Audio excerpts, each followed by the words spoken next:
Bom dia a todos. Bom dia. Mais uma vez, né? Bom dia. Que a graça e a paz do Senhor estejam com todos. Amém? Amém. Graças a Deus. Essa manhã o sol está saindo, né? Junto com ele também os nossos corações estão sendo aquecidos. Não tanto pelo sol lá fora, mas tanto pelo culto aqui dentro. Então que Deus continue abençoando a nossa equipe de louvor, também com os irmãos. Temos louvado ao Senhor. E isso com certeza aquece os nossos corações. Bom, irmãos, dando sequência à nossa série de mensagens nos livros de 1 e 2 Samuel, eu quero te convidar a ler o texto que está em 1 Samuel, capítulo 23. Vamos ler a partir do verso 14. Do 14 ao finalzinho, até o 29. Um texto pequeno, dá para a gente ler aqui rapidamente. Enquanto você abre, o tema dessa manhã vai se chamar O Deus que nos leva e nos livra nos desertos. Vou repetir. O Deus que nos leva e nos livra no deserto, nos desertos, perdão. Diz assim o nosso texto. Davi permaneceu nas fortalezas do deserto e nas colinas do deserto de Zif. Dia após dia Saul procurava, mas Deus não entregou Davi em suas mãos. Quando Davi estava em Oressa, no deserto de Zif, soube que Saul tinha saído para matá-lo. E Jonatas, filho de Saul, foi falar com ele em Oressa. O ajudou a encontrar forças em Deus. Não tenha medo, disse ele. Meu pai não porá as mãos em você. Você será rei de Israel, e eu lhe serei o segundo em comando. Até meu pai sabe disso. Os dois fizeram um acordo perante o Senhor. Então Jonatas foi para casa, mas Davi ficou em Oressa. Alguns ifeus foram dizer a Saul em Gibeá: Davi está se escondendo entre nós nas fortalezas de Oressa, na colina de Haquilá, ao sul do deserto de Gessimon. Agora, ó rei, vai quando quiseres, e nós seremos responsáveis por entregá-lo em tuas mãos. Saul respondeu: O Senhor os abençoe por terem compaixão de mim. Vão e façam mais preparativos. Descubram aonde Davi geralmente vai e quem o tem visto ali. Dizem que ele é muito astuto. Descubram todos os esconderijos dele e voltem aqui com informações exatas. Então irei com vocês. Se ele estiver na região, eu procurarei entre todos os clãs de Judá. E eles voltaram para Zif, antes de Saul. Davi e seus soldados estavam no deserto de Maom, na Arabá, ao sul do deserto de Gessimon. Depois, Saul e seus soldados saíram e começaram a busca. E ao ser informado, Davi desceu a rocha e permaneceu no deserto de Maom. Sabendo disso, Saul foi para lá em perseguição a Davi. Saul ia por um lado da montanha e pelo outro Davi e seus soldados fugiam depressa para escapar de Saul. Quando Saul e suas tropas estavam cercando Davi e seus soldados para capturá-los, um mensageiro veio dizer a Saul: Venha depressa, os filisteus estão atacando Israel. Então Saul interrompeu a perseguição a Davi e foi enfrentar os filisteus. Por isso, chamam esse lugar Selá Hamalecote. E Davi saiu daquele lugar e foi viver nas fortalezas de En-Gedi. Amém, irmãos? Esse é o nosso texto. Vamos orar mais uma vez? Pai nosso que estás nos céus, bendito, exaltado é o teu nome, Senhor. Pai, mais uma vez, obrigado, Senhor, por essa manhã. Tanto pela oração já no início da manhã, passando pelo nosso café e agora no culto, Senhor, onde podemos te louvar e te adorar. Obrigado, Senhor, também pela leitura da tua poderosa palavra, onde, Senhor, há vida e luz para os nossos caminhos, Senhor. Então nós oramos agora, nossa oração é apenas uma, Senhor. Que o Senhor ilumine a mente do pregador, que o Senhor abra os ouvidos, Senhor, dos meus irmãos, e que em tudo o teu nome seja glorificado, Senhor. Para que, Senhor, não sobre, não reste nenhuma glória para nós, mas que tudo que fizermos aqui, Senhor, cada palavra, cada exortação, cada palavra de consolo, seja para o teu nome ser glorificado. Fica conosco, Senhor, por meio dessa palavra, aviva, Senhor, renova e encoraja a tua igreja. Em nome de Jesus nós oramos. Amém e amém. Graças a Deus. Bom, irmãos, como eu disse, o tema de hoje fala sobre desertos. E deserto é um tema que estamos comumente acostumados. Tanto os desertos literais, basicamente Israel né, fica dentro de um grande deserto. Se você percebeu aqui, pelo menos 3 desertos foram citados nesse texto. Os 3 desertos fazem parte do deserto, do grande deserto de Judá. Segundo os especialistas, é o deserto mais quente, mais terrível do mundo inteiro até os dias atuais.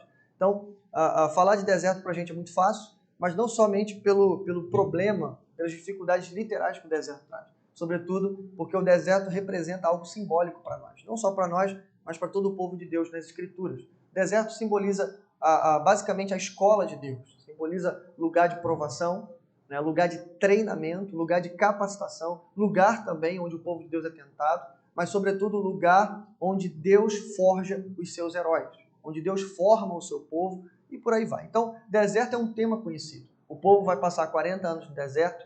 Moisés também, antes disso, passa quase 40 anos também no deserto. Elias vai para o deserto. Jesus é tentado no deserto. Enfim, então, deserto é um tema muito conhecido de todos nós. Agora, eu acho que uma coisa que nós não podemos escapar, que inclusive é comum a todos os exemplos que eu citei, é o que diz o nosso tema hoje. Em primeiro lugar, o Deus que nos leva ao deserto. Então, sabemos que deserto é o lugar de crescimento, é o lugar de provação do cristão. Mas será que sabemos que é Deus quem nos leva para esses lugares? Para esses lugares difíceis e de provação? Eu acredito, irmãos, que dentre muitas coisas importantes, esse texto vai nos ajudar, em primeiro lugar, a entender isso, tá bom? Que Deus nos leva, né, digamos assim, para o meio da confusão, mas é Ele também que nos livra de lá. Tá? Nós temos visto, irmãos, desde o capítulo 18, logo após Davi vencer a batalha ali contra Golias, já no capítulo 18, quando vira o capítulo, a gente tem o capítulo da inveja de Saul. Saul é tomado por uma inveja, né, através ali, talvez o gatilho foi o cântico das mulheres, né?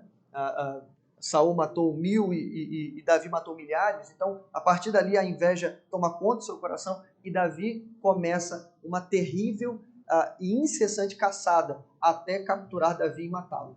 E isso vai acontecer desde o capítulo 18. A gente tem visto isso, mas eu quero só lembrar aqui algumas coisas que a gente já viu, porque é importante para o nosso texto. Principalmente o capítulo 21. A partir do capítulo 21, há uma mudança grave no texto. A gente viu aqui, através dos irmãos que pregaram, que no capítulo 21, Davi parece um pouco perdido. Né? É tanto que o tema, se eu não me engano, do André foi em busca de paz e segurança. Parece que Davi não está muito certo daquilo que ele fez contra o gigante Golias. Isso é curioso, irmãos, porque contra Golias ele vai sozinho.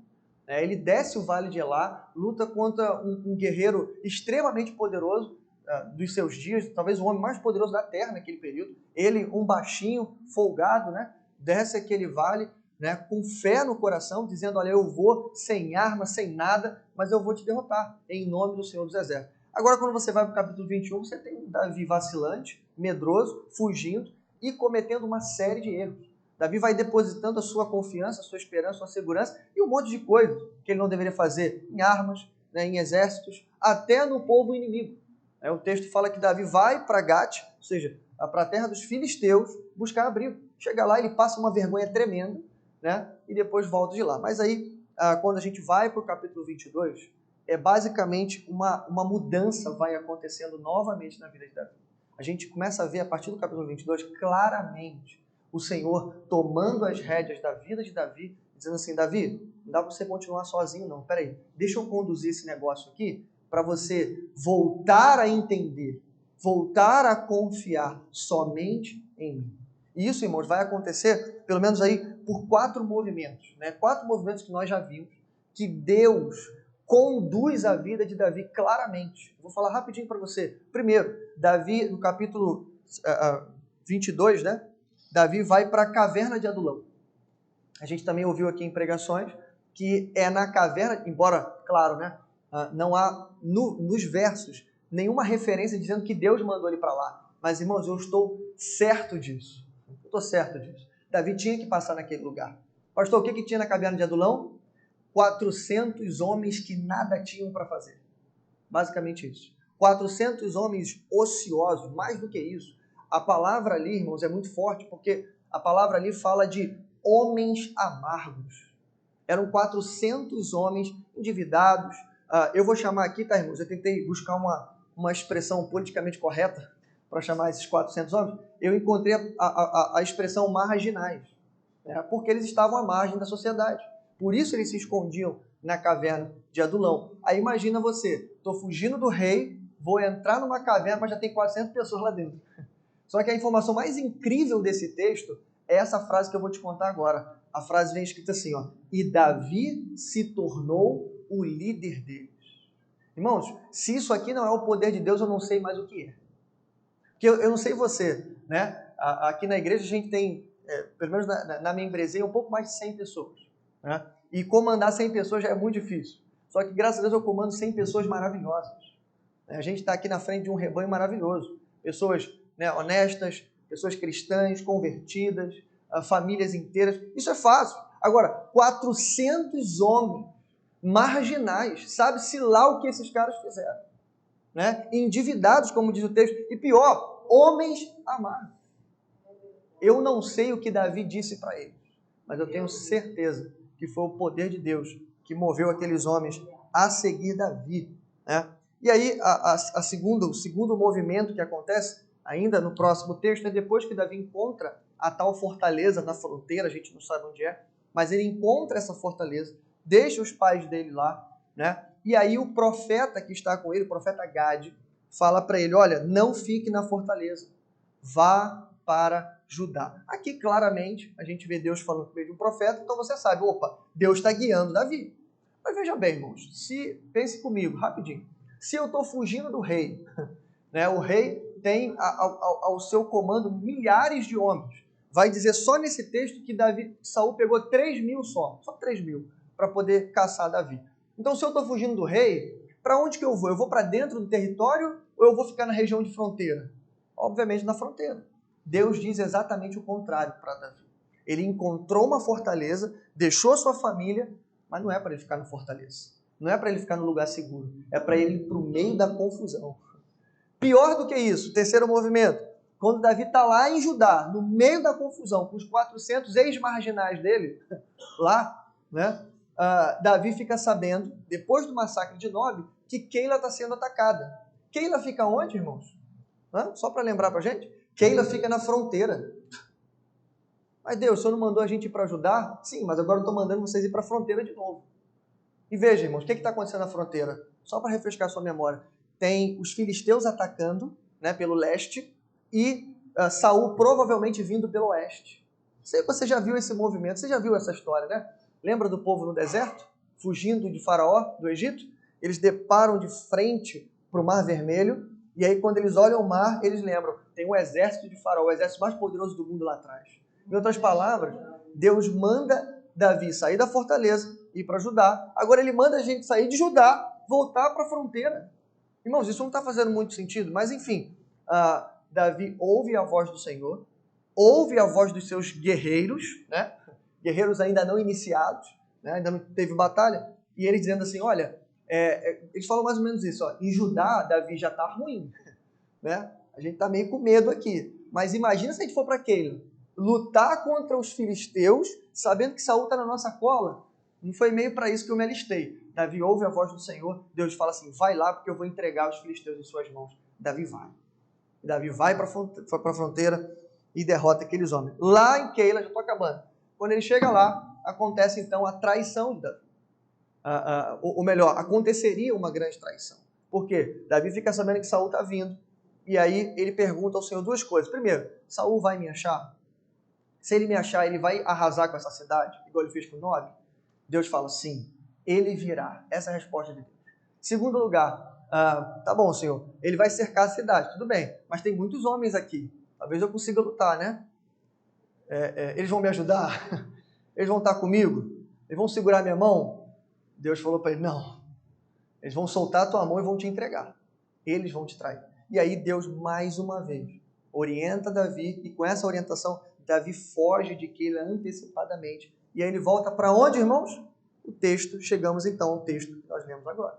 Davi vai para os desertos de Judá. Em primeiro lugar, no primeiro lugar que ele vai, a primeira área do deserto é essa área inóspita chamada Zif, né? É uma área que até hoje, né, o pessoal que visita ali a Judá, Jerusalém, enfim, a Judéia, até os dias de hoje, ela fica ao leste do Mar Morto, perdão. Então, você consegue ver pelas fotos aí, eu nunca visitei, irmão, mas eu já vi pelo Google ali, né, pelas fotos, é um lugar horroroso, não tem nada ali, é um deserto escaldante, né? Enfim, é para esse lugar que Davi vai e agora ele está lá. Então, algumas coisas nós vamos ver importantes sobre esse texto que nós chegamos. Então, claramente, o Senhor está conduzindo a vida de Davi, mas não para um lugar confortável, seguro, mas parece que Deus está levando Davi para o meio do problema. Isso acontece mais uma vez. O verso 14 e 15, né, abrem para a gente, como a gente leu, dizendo que Davi permaneceu nas fortalezas do deserto e nas colinas do deserto de Zif. Né? De alguma maneira, Davi encontrou ali, talvez, um lugar para se esconder. Agora, não sozinho mais, mas com 400 homens. Não sei você, mas deve ser bem difícil, né? Esconder 400 homens. E ele faz isso, né? Ele se esconde naquele lugar. Mas esse mesmo verso ele tem uma informação muito importante, que é, dia após dia, verso 14, parte B. Saul procurava, mas Deus não entregou Davi em suas mãos. Irmãos, essa frase, ela é muito importante. Ela vai começar a ser falada desde Samuel capítulo 17, quando o próprio Davi diz que Deus estava entregando aquele incircunciso filisteu nas suas mãos. A partir daí, essa frase vai reaparecer só nesse capítulo 23, ela aparece 3 vezes no capítulo 23. No verso de número 4, é quando Deus fala para Davi, vá a Keila, pois estou entregando os filisteus em suas mãos. Depois ela aparece de novo na boca de Saul, no verso 7. Claro que Saul aqui está perdido, né? Está sozinho, está sem Deus. Então o verso 7 é Saul dizendo bobagem, ok? Você não interpretar errado. Saul disse, Deus o entregou nas minhas mãos. Por quê? Ele pensou, eu vou cercar Davi e vou matar ele. Deus está comigo, Deus o entregou nas minhas mãos. Mas isso aqui é furado. Né? Verso 14, agora, o texto diz, dia após dia Saul procurava, mas Deus não entregou Davi em suas mãos. Essa expressão, irmãos, significa basicamente isso. Né? O fato de que Deus está no controle de todas essas coisas que estão acontecendo. É Deus quem entrega ou não entrega Davi ou os inimigos em suas mãos. É isso que o texto está querendo dizer, que não é muito pela estratégia militar, não é muito pelo poderio militar, pela rede de informações que Saul tem, não é isso que está em jogo aqui, não é pelo número de soldados, é pelas mãos de Deus. Ou ele entrega ou ele não entrega. Tá? É basicamente isso que significa essa frase. Deus ou está agindo ou não está agindo ao seu favor. Tá? Em segundo lugar, dos versos 16 ao 18, né, a gente vê mais uma vez a visita do melhor amigo de Davi, o filho do rei, o Jonatas. Né? E mais uma vez, como a gente já pregou, irmãos, o valor da amizade é comprovado e reafirmado nesse texto. Eu só quero que você atente para uma coisa. Né? Preste atenção, Davi está no deserto de Judá. Né? E a gente não sabe de onde Jonatas está saindo. Se ele está saindo de Gibeá e indo para Judá, então ele está descendo para o sul. O problema é o seguinte, irmãos, o problema é que ninguém consegue achar Davi. E não sei se você sabe, mas naquela época não tinha telefone celular, né? Não tinha WhatsApp, né? Não tinha rastreador, não tinha esse tipo de coisa. Então, como é que Jonatas encontrou Davi? Essa é a primeira pergunta que eu deixo para você. Segundo, como é que Jonatas consegue chegar até Davi sem ser seguido?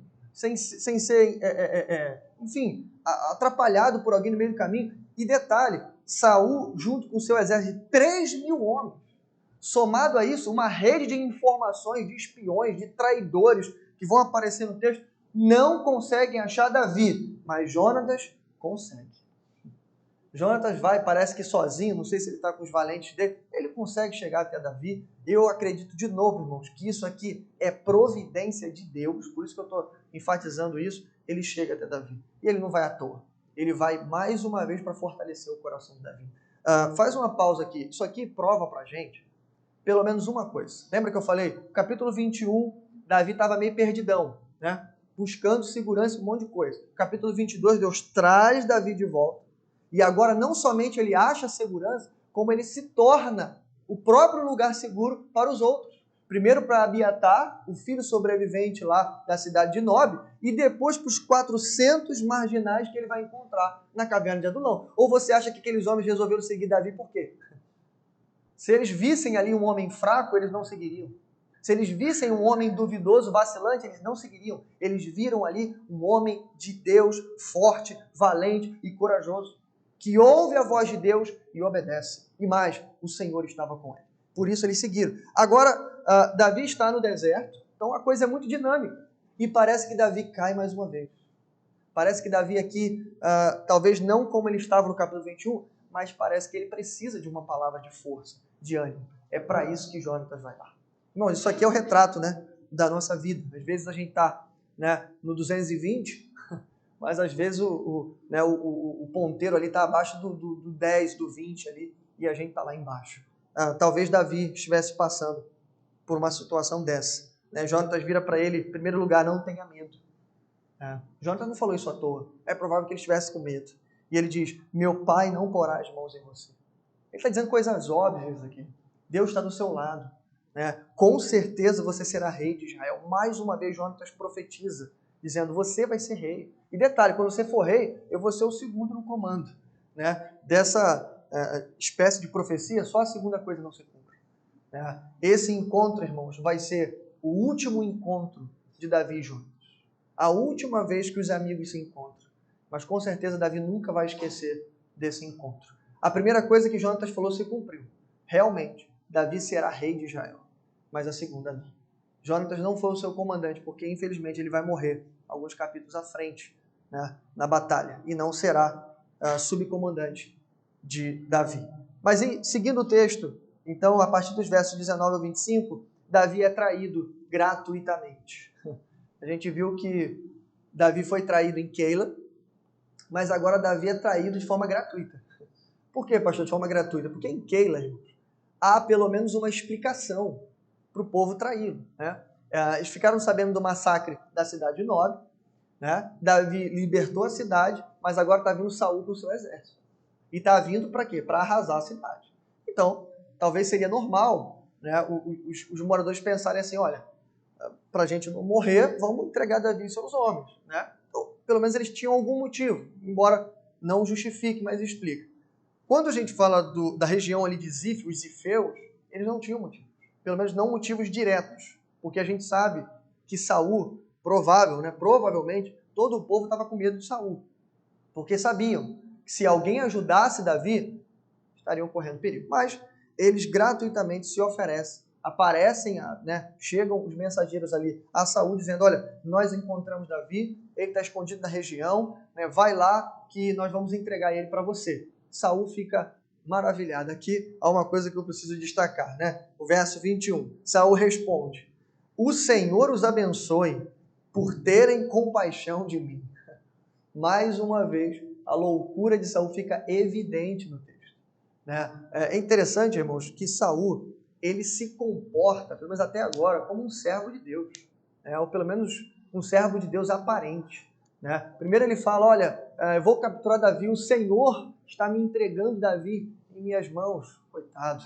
Ele acha que Deus está a favor dele. Mas, irmãos, a essa altura, Saul já teve o seu manto rasgado. Isso simboliza, né? E Samuel disse claramente para ele, o seu reino foi rejeitado. A sua dinastia, a sua descendência foi rejeitada. Você foi rejeitado como rei, meu amigo. Mais ainda, né? Ele perdeu o poder de consultar a Deus. Ele consulta o Senhor não responde. Aí depois, para piorar a situação dele, sabe o que ele faz? Ele mata todos os sacerdotes. Acaba com todo mundo. E o único sobrevivente se junta a Davi, o seu inimigo, levando a estola sacerdotal. Em outras palavras, esse homem aqui, esse moço, está perdido. Perdido.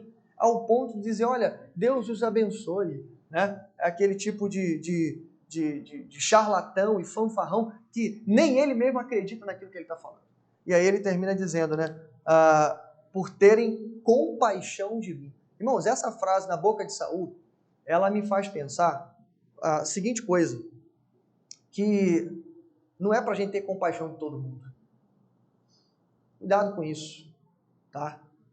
A Bíblia manda, sim, a gente ter compaixão, a gente precisa ter ação, a gente precisa amar uns aos outros, a gente precisa socorrer, né, e fazer isso de forma material, como a gente tem ensinado. Mas cuidado com isso, porque algumas pessoas estão debaixo da mão poderosa de Deus, estão sofrendo juízo de Deus, inclusive juízo de Deus para irem até a morte. Cuidado para essa mão não esmagar você no meio do caminho também.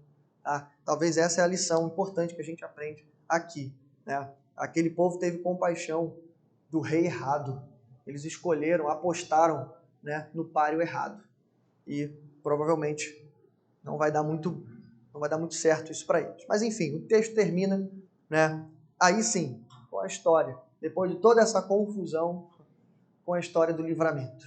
Né? Você tem ali uma caçada impressionante. Saul sai então com 3.000 homens e caçando Davi fugindo para um lado.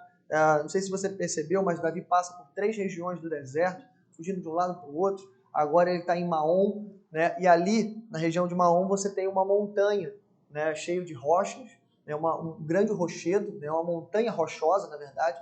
E essa montanha é a única coisa que está separando o exército de Saul para o pequeno exército de Davi. Né? Davi está de um lado, Saul está do outro. E aí parece, né, que ia haver uma intercessão, ou seja, eles iam se encontrar, Saul, obviamente, ia capturar e massacrar Davi e seus homens. Mas o que acontece?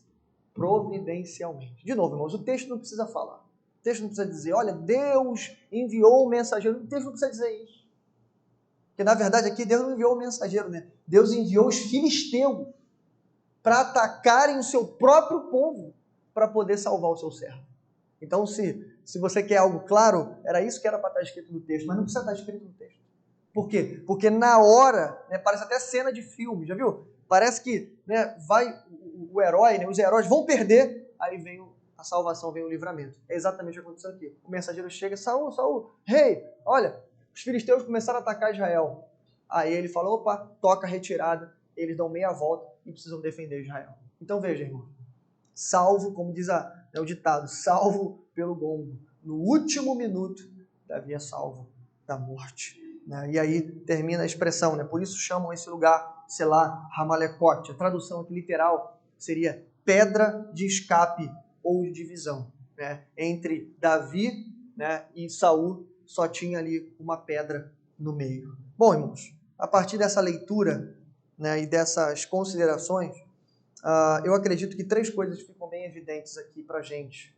Eu queria pensar com você rapidamente, antes da gente encerrar. 3 coisas para você guardar aí no seu coração. Talvez isso te ajude no futuro, ou talvez hoje mesmo. Em primeiro lugar, 3 lições. Primeiro, Deus nos leva ao deserto. Foi isso que a gente começou falando, e é isso que a gente vai terminar falando. Então, Deus nos leva ao deserto. Mesmo Davi tendo achado algumas fortalezas, como a gente já viu, Deus leva Davi para o meio da confusão. E depois de toda aquela, né, vai para dentro do território, vai para a fronteira, volta, agora Davi está no deserto. Enfim, a verdade aqui que a gente aprende é que Deus nos manda para caminhos perigosos. Às vezes, Deus nos coloca em caminhos perigosos, como o próprio deserto. Né? Dentro do território, é um lugar ali inóspito, cheio de problemas, mas enfim, como é que ele faz isso? O deserto, irmãos, ele basicamente é a sala de treinamento de Deus. A gente viu isso no início. Né? É o lugar onde Deus, né, com qual propósito Deus nos leva para esses tipos de caminhos. Por que ele nos leva para o deserto? A resposta básica é essa. O deserto é a sala de treinamento de Deus. A gente já disse isso, né? Davi foi um ungido rei lá no capítulo 16. Davi só vai assumir o trono, né, quando a gente virar o livro. Então, só essa caçada de Davi, segundo os estudiosos, durou cerca de 10 anos. 10 anos, Davi vai ficar fugindo de Saul, andando de deserto em deserto, né, e correndo risco de vida. Enfim, a gente está vendo aqui toda essa história. Então, o deserto é a sala de treinamento. Em outras palavras, o deserto, né, é aquele lugar que separa a unção do trono e o Egito da terra prometida. Foi com o povo e está sendo com Davi. Em outras palavras, irmãos, o deserto é necessário. Em outras palavras, né, não alguns de nós, mas é provável que todos nós, se não passamos, passaremos pelo deserto. Assim como Davi aqui está enfrentando isso, nós também enfrentaremos. Ah, pastor, mas eu não passei por um deserto ainda na minha vida. Talvez seja porque você ainda não foi abençoado por Deus. Ou talvez porque você ainda não foi comissionado por Deus. Irmãos, grava isso que eu vou dizer. No dia que Deus te der uma bênção muito grande, no dia que Deus for mudar a sua vida de uma forma como você vem orando isso, né? É porque assim, a gente nunca vai orar pedindo um deserto, já viu isso? Você não vai orar. Ninguém vai chegar aqui 8 horas da manhã, né, Malu? Você vai orar aqui, Senhor, manda um desertinho para mim, para eu poder aprender, me tornar uma pessoa melhor. Você não vai orar. Você ora por uma bênção. Eu quero uma promoção no trabalho, eu quero me mudar, eu quero morar no Japão, sei lá. Eu quero alguma coisa assim, muito grande, muito abençoada. Eu quero dar o melhor para os meus filhos, para minha família. E aí vai. Ou então, do ponto de vista ministerial, né? Você fala assim, Deus, eu quero sim assumir algum compromisso, eu quero ser um diácono, eu quero ser pastor, eu quero assumir uma igreja, eu quero fazer tanto para ti, eu quero ser um missionário. Presta atenção nisso. Antes dele te conceder tudo isso que você está pedindo, você vai ter que passar pela escolinha de Deus. Você vai ter que passar pelo curso intensivo de Deus no meio do deserto. Porque se ele te der tudo isso que você está pedindo, por mais bom e necessário que seja, você vai se perder. Imagina Davi chegando no trono com o coração que ele tinha no capítulo 21. Imagina. Ou melhor, com o coração que ele tinha no capítulo 17. Porque no capítulo 17 você viu ali o valente, Davi derrotando o gigante. Só que o valente não pareceu tão valente assim. No meio do caminho ele fraquejou e ele precisou de ajuda para continuar. Um homem forte. Irmão, para a gente fechar esse ponto, a principal lição que o deserto nos ensina,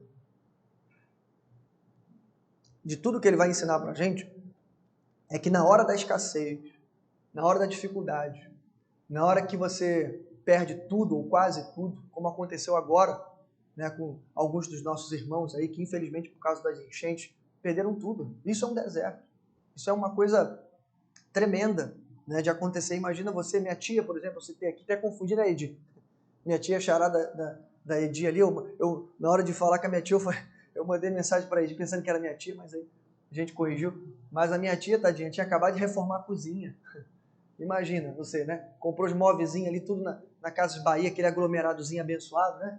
Que gosta de água. Aí comprou tudo bonitinho, veio a enchente, Belford Roxo ficou um dia inteiro com as casas cheias d'água. A água só retrocedeu na tarde de ontem. À tarde de ontem ainda tinha gente andando de barco em Belford Roxo. Imagina você. Reformei tudo, estou planejando um monte de coisa, aí vem uma coisa dessa, vem um deserto desse na nossa vida. Irmãos, a única explicação que a gente tem para isso, é claro, Deus está no controle de todas as coisas. É claro que essas pessoas, né, nesse momento agora, não vão entender isso muito bem. De novo, nunca pediram isso e nunca pedirão. Mas eu tenho certeza, irmãos, que essas pessoas vão sair desse deserto melhores. Vão sair desses desertos aprovados por Deus. Provados e aprovados pelo Senhor. Porque é para isso que Ele serve. Porque, infelizmente, irmãos, a gente é muito duro para escutar. Se Deus falar com a gente, quando a gente está com tudo muito bem, a gente tem dificuldade de escutar, de ouvir. Mas é na escassez. É quando você perde aquelas seguranças que você achava que tinha. É nesse momento que você descobre que o teu único lugar seguro é o Senhor. Essa é a lição que a gente tem com o deserto. Mas em segundo lugar, para a gente caminhar, né? A gente aprende também nesse texto que, além de Deus usar o deserto, Deus usa pessoas para nos fortalecer. Como eu falei, irmãos, Davi está aqui quebradinho, né? Imagina você, poxa, eu fui lá, Senhor, o Senhor mandou, eu fui lá, com 400 homens que eu não sabia nem se sabiam lutar. Eu não sei se você sabe, essas informações são importantes, né, Anderson, a gente dá, porque eu não sei se os irmãos sabem, mas, irmãos, são 400 marginais, a gente não sabe nem quem são esses caras. Não sabe nem se eles têm experiência militar, provavelmente não. Davi tinha, porque Davi foi comandante de Saul. Davi tinha uma espada, que era a espada de Golias, mas esses homens não têm nem arma na mão. Mas eles vão para lá, eles vão para Keila e são vitoriosos. Só que o problema, irmãos, é que não dá tempo nem de comemorar a vitória. Ganharam a batalha, mas agora tem que sair fugindo de lá, porque o povo que a gente ajudou vai ser o mesmo povo que vai trair a gente. E aí fogem de novo, vão para o deserto, para um lugar desconfortável, né? Talvez em Keila eles seriam tratados como rei, mas no deserto não, o deserto é difícil. Eles voltam para lá, talvez Davi está aqui, como eu falei, desanimado, triste, até que no meio daquela imensidão do deserto, aparece o seu amigo. Ai, irmãos, como é bom a gente ver um rostinho conhecido quando a gente está sofrendo. Como é bom, como é maravilhoso. Você está sofrendo, às vezes você está dentro de casa e às vezes você mesmo está dizendo, não quero ver ninguém. Mas aí a campainha toca, você abre a porta e você fala, poxa, quem é que está aqui? Eu queria ficar sozinho, escondido. Aí aparece aquele rostinho amigo, seu melhor amigo, sua melhor amiga, seu irmão, sua irmã, aparece na sua frente. Aí, a partir daquele momento, daquela conversa, as coisas começam a melhorar. Porque às vezes, irmãos, quando a gente quer se fechar no nosso deserto, a gente pode estar pensando o seguinte, né? Ah, ninguém tem nada para me dizer agora. A gente fica com esses momentos, né, de raiva. Né? A gente fala, não quero receber ninguém. Ninguém tem nada para me falar agora. Irmãos, tem sim. Tem sim. E às vezes a gente até pensa isso. Não, eu não vou visitar a irmã que perdeu agora o seu parente próximo, alguém que está enlutado, alguém que está enfermo. Eu não vou visitar não, porque pode ser que eu atrapalhe. Não pense isso, irmão. Nunca pense isso no seu coração. Isso talvez seja uma palavra do diabo para você. Porque a melhor forma de dividir a igreja, sabe o que é? É deixar os distantes distantes. É a melhor forma. Então na sua cabeça vai aparecer aquela frase assim, eu estou incomodando. Não está. Porque pior do que incomodar, você pode até incomodar, né? Pode chegar lá na hora do almoço, né? Tem aquele visitante, né, chato, mas não tem problema. Você pode até incomodar, mas vai ser um excelente incômodo, irmão. Porque talvez uma palavrinha que vai sair da sua boca, um abraço vai salvar a vida de alguém. É talvez o que acontece com Davi aqui, no meio do deserto, ele recebe aquele encontro. Jonas, irmão, não fala nada de especial para Davi, isso que é interessante. Nada de especial. Olha, não tenha medo. Não tenha medo. Ó, meu pai não vai colocar a mão em você. Você com certeza vai ser rei de Israel. Né? E coisas que Davi já sabia. Mas quando ele fala, parece que as coisas fazem sentido. E Davi provavelmente, naquele momento, lembrou, não, peraí, a minha fortaleza eu não deixei lá, seja lá em Moabe, eu não deixei em Keila, eu não deixei na fronteira. A minha fortaleza é o Senhor. O texto diz, né, que Jonatas ajudou a Davi a encontrar forças em Deus. Jonatas não é aquele coach da autoajuda, não, que foi lá falar para Davi, rapaz, você derrotou Keila só com uma espada, né, sem armas, com um exército pequeno. Não, Jonatas foi lá dizer para ele quem era o seu Senhor. Por que a vida de Davi, embora parecia estar dando errado, estava dando certo? Porque o Senhor é a nossa fortaleza. Amém? Mas em terceiro lugar, né, Deus nos livra mesmo quando não sabemos. É assim que o texto termina. O texto termina, eu estou encerrando de forma emblemática, como eu disse, né? Saul está de um lado, Davi está do outro. Nem Saul sabe que Davi está lá e provavelmente Davi não sabe que Saul está aqui. É claro que Davi ficou sabendo disso, com certeza mais à frente, né? Mas naquele momento, presta atenção, que a coisa está acontecendo, Davi não fica sabendo. Tá? O texto é claro, tem uma montanha. Não sei se você entendeu o texto, mas não é uma rocha, não é uma pedra que está separando ele. É uma montanha. Até porque são 3.000 homens, senão alguém ia ver quem estava do outro lado. É uma montanha rochosa que separa os dois. E aí, Saul está prestes a interceptar Davi e seus homens, agora 600 homens, né? Eu falei 400, mas agora já são 600. E ele é impedido.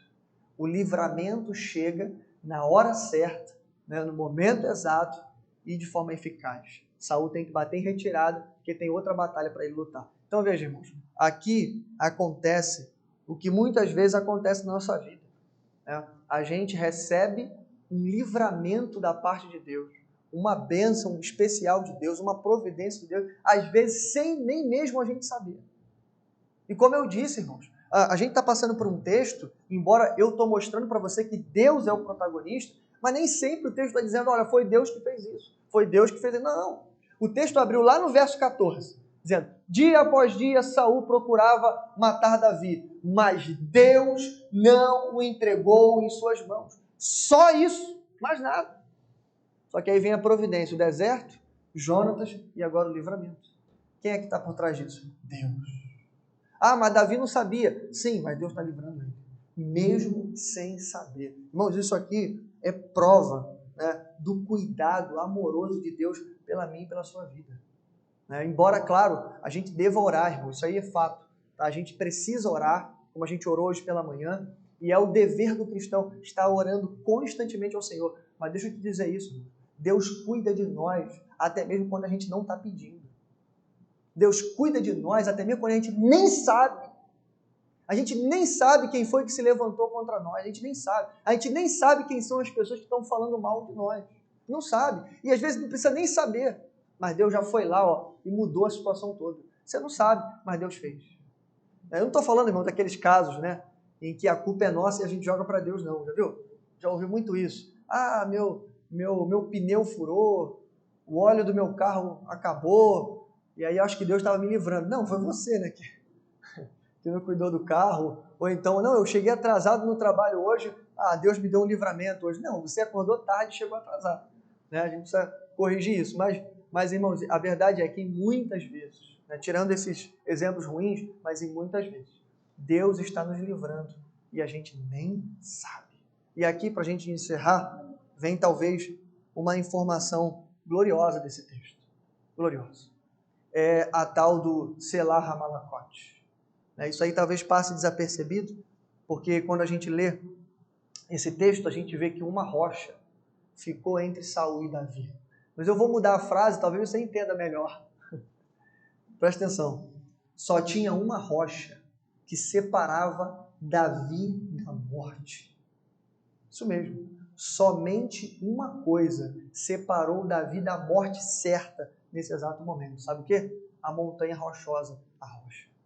Aqui, irmãos, não só eu, né, mas outros teólogos entenderam que essa rocha, né, e esse lugar que foi apelidado por causa desse evento, Selah HaMalakot, ou seja, a pedra de escape, né, ele aponta, ele é uma espécie de memorial, né, que não serviu só para lembrar aquele evento, mas que aponta para o maior de todos os livramentos, a rocha, Cristo Jesus, na cruz do Calvário.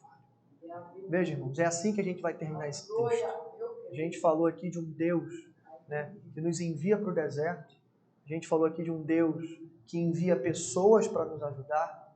Mas a gente vai terminar falando de um Deus que enviou a rocha da nossa salvação. Cristo Jesus, irmão. Irmão, deixa eu te dizer isso aqui, porque isso aqui esquentou meu coração. Escuta essa. Eu estava pensando nisso e eu pensei assim, irmãos, quantas vezes a nossa vida não já ficou por um fio? Eu mesmo já quase morri pelo menos uma vez. Não sei você. Mas só que quando a gente lembra e a gente olha para esse texto, a gente não lembra só da morte física.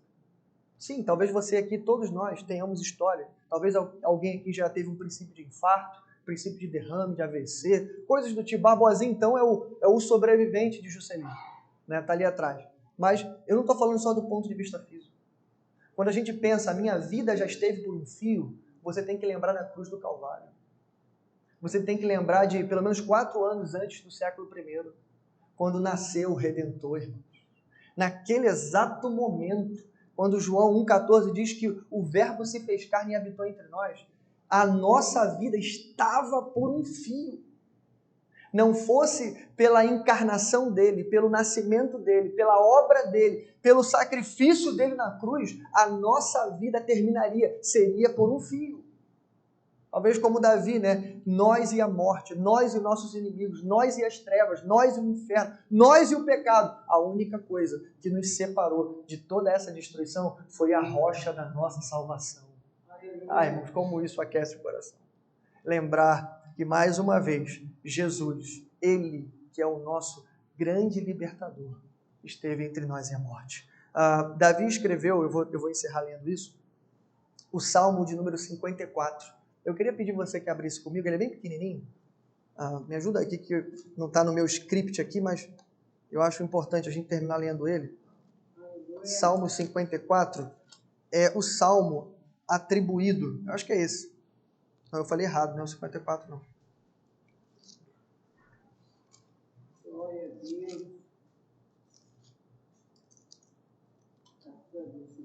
Isso mesmo, Salmo 54. Eu estou em Isaías aqui, lendo Isaías 54, mas é Salmo 54.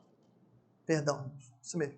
O Salmo 54 é o salmo atribuído a Davi, justamente quando ele está no deserto de Zif, sendo traído pelos zifeus e fugindo de um lado para o outro. Aí é mais ou menos, né, a gente não sabe em que momento ele escreve isso, mas com certeza Davi escreve isso depois que ele fica sabendo do livramento e depois que ele aprende com tudo isso. Todos esses salmos são escritos assim. Davi passa pelo problema, ele aprende a partir daquilo ali a lição do deserto e aí depois ele canta uma canção para lembrar e registrar aquele momento. Olha a canção que Davi vai cantar aqui. Olha só, me acompanha. Verso 1. Salva-me, ó Deus, pelo teu nome. Defende-me pelo teu poder. Ouve a minha oração, ó Deus, escuta as minhas palavras. Estrangeiros me atacam. Homens cruéis querem matar-me. Homens que não se importam com Deus. Certamente, Deus é o meu auxílio. É o Senhor que me sustém. Recai o mal sobre os meus inimigos. Extermina-os por tua fidelidade. Eu te oferecerei um sacrifício voluntário. Louvarei o teu nome, ó Senhor, porque tu és bom. Agora o 7, irmãos. O 7 é indubitável. Veja.